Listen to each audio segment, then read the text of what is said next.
The emergence of the middle class is a game changer for the Mexican economy, but many people have not quite realized yet that it's there. The middle class in Mexico is probably anywhere between 35 and 45 million people. This is a middle class much like our own.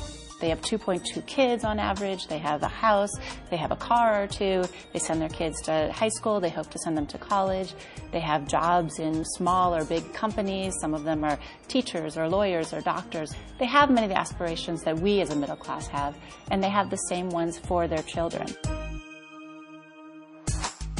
Mexicans have become much more educated, families have become smaller, you've seen more investment in children, investment in families, and there's more per capita income.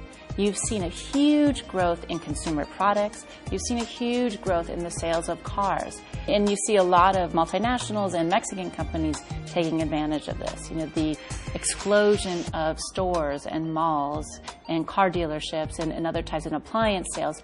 This has really happened in Mexico over the last 15 years. The consumer options and opportunities have exploded, and companies are realizing this.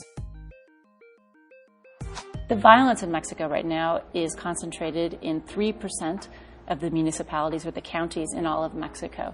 So the idea of not going to Mexico is saying, I'm not going to go to Kansas City because I'm afraid of violence in New York. If Mexico can really establish a strong rule of law and handle its security challenge, it can have a quite prosperous future. What encourages me most about Mexico today is when you go down and you talk with many average Mexicans, they have seen changes in their life between their fathers and their mothers in their life, and they expect changes between their life and their child's life that are very positive. And it's not just the anecdotal stories, but poll after poll shows that Mexicans really believe that their life is much better than it was before, and they expect their children's lives to be much better than before. They really do have an optimism that things are getting better for them.